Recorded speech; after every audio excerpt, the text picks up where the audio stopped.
कक्षा 7 विषय गणित और प्रश्नावली 8.3 के क्वेश्चन अपने हल करने हैं। 8.3 में क्या दिया है, सबसे पहले वो देखो कि इसके अंदर आपको क्रय मूल्य, विक्रय मूल्य, लाभ हानि, लाभ प्रतिशत, हानि प्रतिशत से संबंधित क्वेश्चन है। तो क्रय मूल्य कौन किसे कहते हैं कि किसी भी वस्तु को खरीदने के लिए अपने उस वस्तु के लिए जितना भुगतान करते हैं, खरीदने के लिए जितना भुगतान करते हैं वह उस वस्तु का क्या होता है, क्रय मूल्य होता है। और विक्रय मूल्य, किसी भी वस्तु को अपने बेचते हैं तो अपने को जो राशि प्राप्त होती है तो वह उस वस्तु का क्या होता है, विक्रय मूल्य होता है। अब यदि अपने कोई वस्तु खरीदी, उसको खरीदी 100 रुपये में, तो वो उसका क्या हो गया, क्रय मूल्य। और उसको यदि अपने बेच दिया 120 रुपये में, तो वह उस वस्तु का क्या हो गया, विक्रय मूल्य हो गया। ये अपने एक ही वस्तु की बात कर रहे हैं कि एक वस्तु को खरीदा तो 100 में था, उसको बेच दिया 120 रुपये में। अब देखो फिर इसमें क्या हुआ, विक्रय मूल्य क्या है, ज़्यादा है। अपने तो 100 ही रुपये लगाए थे, लेकिन अपने को कितने रुपए मिले, 120, यानी कि कितने रुपए ज़्यादा मिले, 20 रुपये ज़्यादा मिले। तो ये 20 रुपये उस वस्तु के लिए क्या हो गया, लाभ हो गया। यदि अपने 100 रुपये में खरीदी हुई वस्तु को अपने 70 रुपये में बेचते, तो अपने लगाए थे 100 रुपये, लेकिन अपने को मिले कितने, 70 रुपये। अपने जितने लगाए थे उतने भी नहीं मिले, उससे भी कम मिले। तो अब उस वस्तु के लिए क्या होगी, हानि होगी। और हानि फिर कितनी होगी, इन दोनों का घटाव के बराबर 30 रुपये। अपने 30 रुपये लग गए एक्स्ट्रा, अपने को जो नहीं मिले वो क्या होगी, हानि होगी।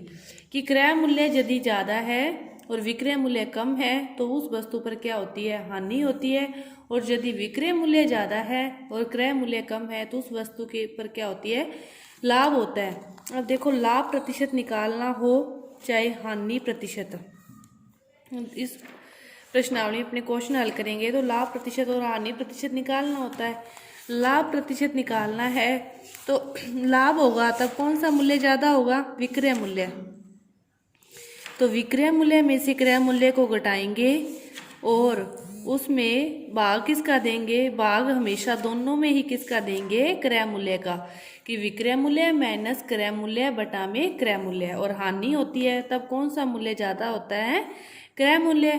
तो फिर क्रय मूल्य माइनस विक्रय मूल्य, और हमेशा नीचे किसका भाग आता है, क्रय मूल्य का आता है। और नहीं तो ये कह सकते हैं कि हमेशा जो नीचे भाग देते हैं प्रतिशत निकालने के लिए, वृद्धि प्रतिशत, कमी प्रतिशत, चाहे और भी क्वेश्चन आएंगे जनसंख्या वाले, तो उनमें भी हमेशा जो नीचे देते हैं भाग, उसमें वो स्टार्टिंग वाले मूल्य का देते हैं, पहले वाले मूल्य का जो शुरू होता है जिससे।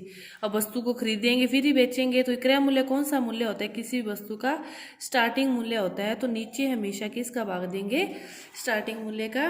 तो ये आपके इसके बाद अपने क्वेश्चन हल करते हैं। तो देखो पहला क्वेश्चन क्या दिया है, पहले के 4 पार्ट दिए हैं और आपको क्या लाभ प्रतिशत और हानि प्रतिशत ज्ञात करना है। देखना है कि उस पर लाभ हुआ है जहाँ हानि हुई है, और यदि हानि हुई है तो हानि प्रतिशत निकालो और लाभ हुआ है तो लाभ प्रतिशत निकालो।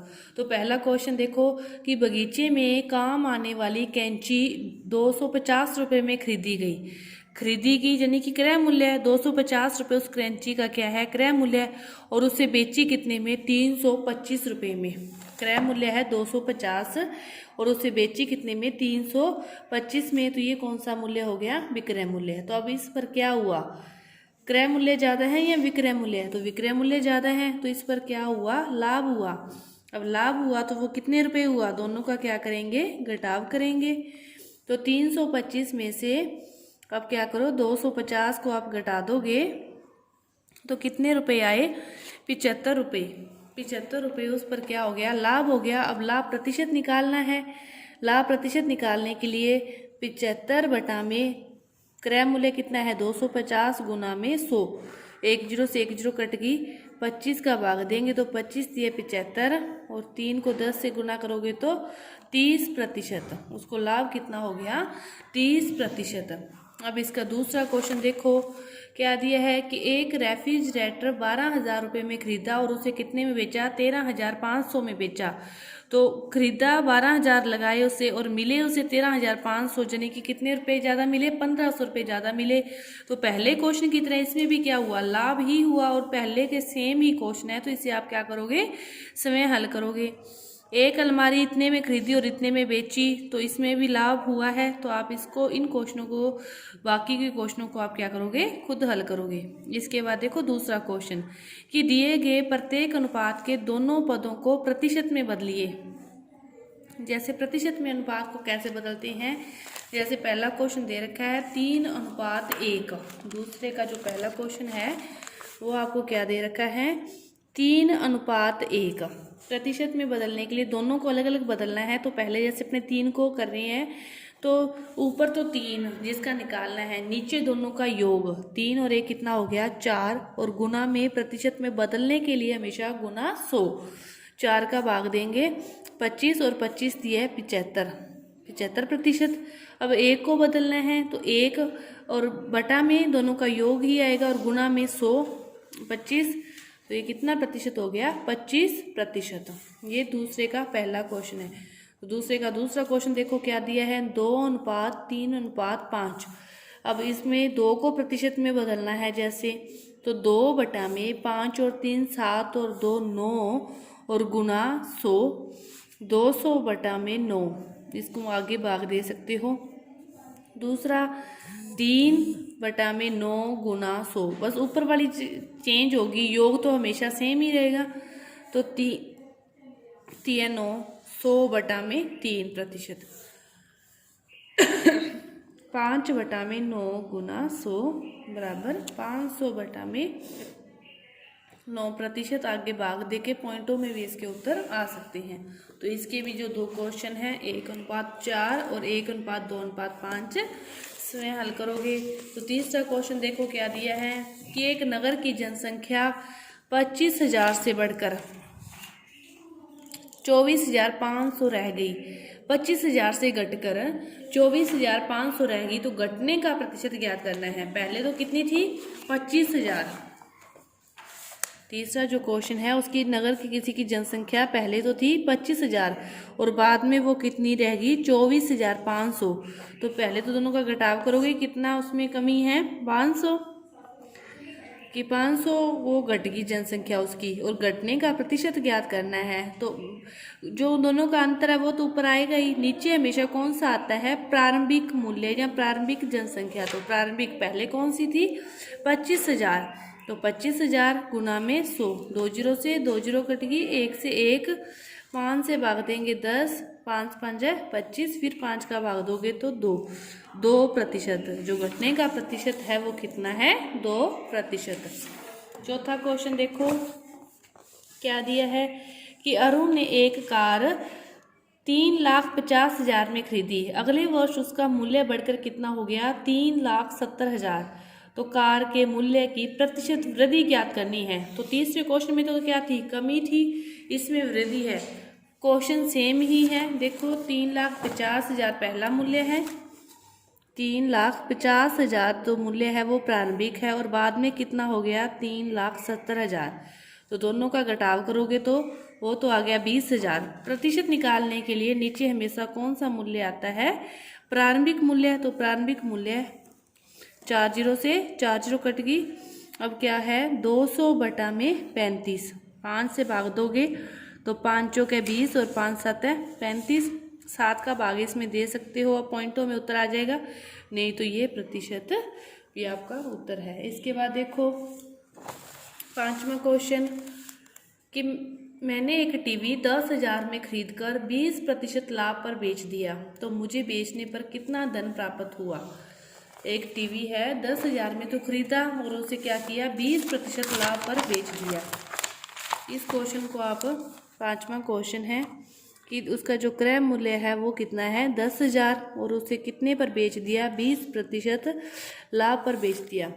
आप इस क्वेश्चन को 2 तरीके से कर सकते हो कि 10,000 का 20% लाभ निकाल कर 20% निकालोगे तो वो कितना आ गया 2,000 रुपये। अब ये तो है इसका लाभ और ये है इसका क्रय मूल्य।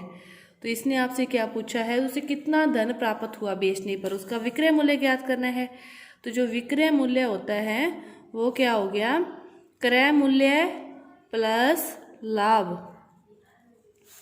क्रय मूल्य कितना है 10,000 प्लस लाभ कितना 2,000, तो कितने रुपए उसे प्राप्त हुए? 12,000 रुपये प्राप्त हुए।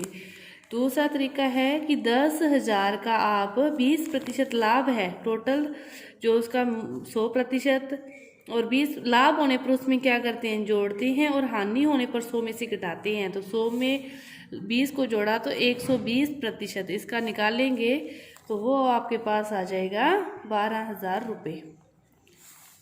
इसके बाद देखो अगला क्वेश्चन कि जूही ने एक वॉशिंग मशीन 13,500 रुपये में बेचने पर उसे 20% की हानि उठानी पड़ी, तो उसे वो कितने में खरीदी? 13,500 में बेची है, तो ये उसका कौन सा मूल्य है? 13,500 उसका क्या है? विक्रय मूल्य है। और कितने प्रतिशत की हानि उसने कहा है? 20% की हानि उठानी पड़ती है और उसका क्रय मूल्य ज्ञात करना है। तो अपने को क्रय मूल्य नहीं पता, तो माना क्रय मूल्य कितना है?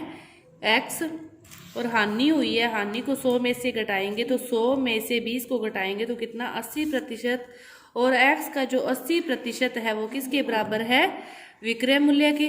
तो x का मान निकालना है, तो x गुना 80/100 बराबर 13,500। x का मान 13,500 गुना 100/80। अब देखो 2 चौके 8, 2 5 10, 0, 4 का भाग दोगे 4 तिये 12 और 15, 4 तिये 12, 3 30, 4 7 28 और 2 20, 4 5 20। अब इसमें इससे गुना करके जो आपका उत्तर आएगा वो उसका क्या होगा? क्रय मूल्य। इसके बाद जो 7वां क्वेश्चन है कि चाक पाउडर में इसका कार्बन का प्रतिशत निकालना है। तो देखो प्रतिशत निकालने के लिए इन सभी का क्या करते हैं? टोटल करते हैं। तो कार्बन बीच में है तो 3 बटा में 13 और 25 गुना 100, तो 25 जो क्या 100 कितना प्रतिशत है? 12% है। तो एक छड़ी में कार्बन 3 ग्राम है तो उसका कुल कितना 12% है। तो x का जो 12% है वो किसके बराबर है? 3 के। यहाँ से x का मान आ जाएगा।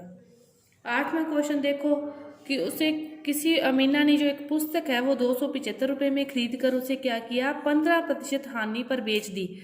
खरीदी कितने में? 275 रुपये में।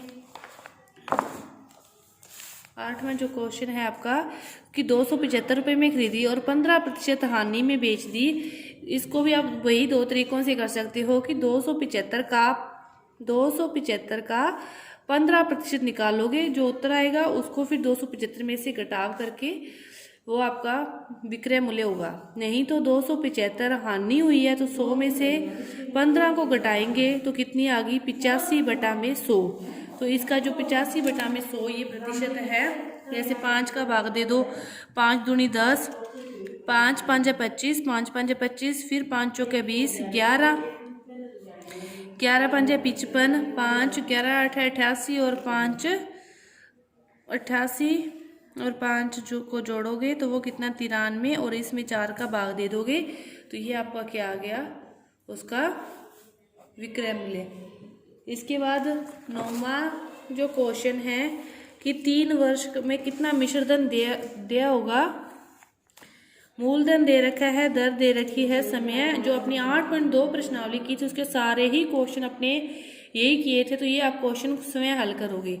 तो अब 10वां क्वेश्चन है कि 56,000 रुपये पर 2 वर्ष पश्चात किस दर से इतने रुपए ब्याज होगा? इसमें दर नहीं दी आपको, साधारण ब्याज दे रखा है 280। साधारण ब्याज दे रखा है 280। तो साधारण ब्याज का सूत्र लगाओगे, आपको मूलधन दे रखा है, समय दे रखा है, दर नहीं दी तो दर को क्या मान लो? x मान लो। तो x का मान निकालना है, x इधर ही रहेगा, बाकी सारी चीजें दूसरी साइड ले जाओ। 280/100, 56,000 गुना 2 वर्ष पश्चात किस दर से इतने रुपए साधारण ब्याज दे होगा? 2 0 से 2 0 कट गई, 1 से 1 कट गई,